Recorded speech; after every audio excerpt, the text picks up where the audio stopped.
Bonjour, everyone. Good to see you.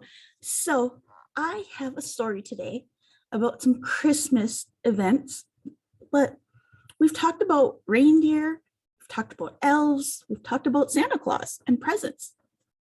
One thing we have not talked about yet is teachers. I have a book today about teachers and Christmas time. So, this one gets kind of crazy. The Teacher's Night Before Christmas by Stephen Lane, illustrated by James Rice. The Teacher's Night Before Christmas. The Teacher's Night Before Christmas. 'Twas the week before Christmas, and all through the town, every school teacher scurried. They couldn't slow down.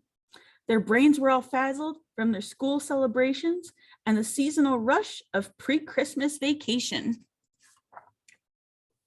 The festive art projects, a yearly tradition, had ended as always in a room demolition. And a nursing home trip earned one principal's pout when Pierre pulled the fire alarm. They cleared the place out. Then the holiday pageants produced minor troubles, like the Virgin and Joseph on stage blowing bubbles. And then one of God's angels got airsick and cried, "Miss Bigler, I've thrown up on Joe, Tom, and Clyde."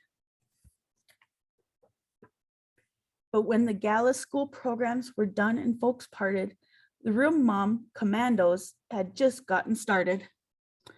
They'd planned party events to make all the students drool, like wild scavenger hunts where kids ran through the school.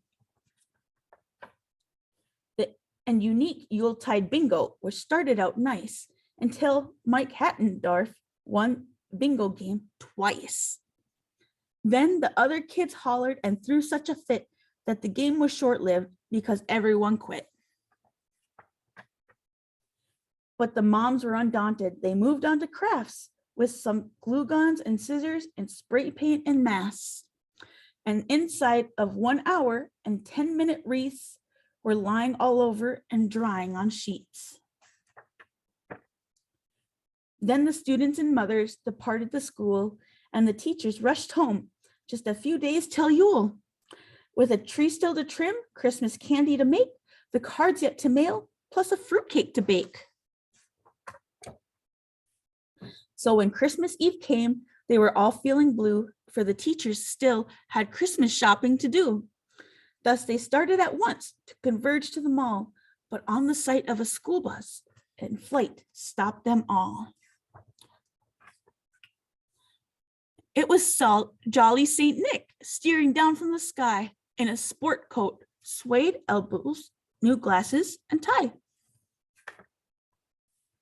He was quite the professor, and in his class looked in session with a busload of elves far too busy in question. He assigned them all a task of creating a toy that not even a child like Ben Gray could destroy. When he stepped off the bus, all the teachers felt fine. Then he opened a grade book and said, "Get in line.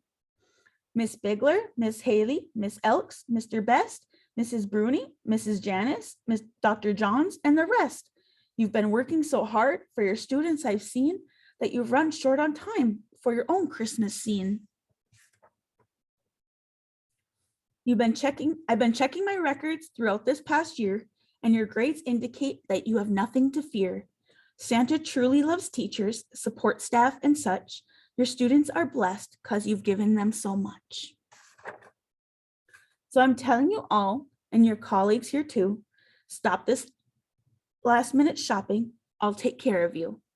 Go on home, go to bed, leave the big guy in charge. I'll take care of those wish lists, no matter how large. Then he beeped the bus horn while he stepped on the gas, and he gave a soft laugh as the bus flew on past.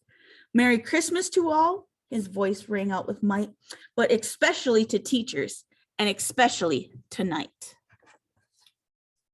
And so if you see a teacher this year, don't forget to tell them thank you for all they do, because it gets crazy sometimes. So remember to thank a teacher.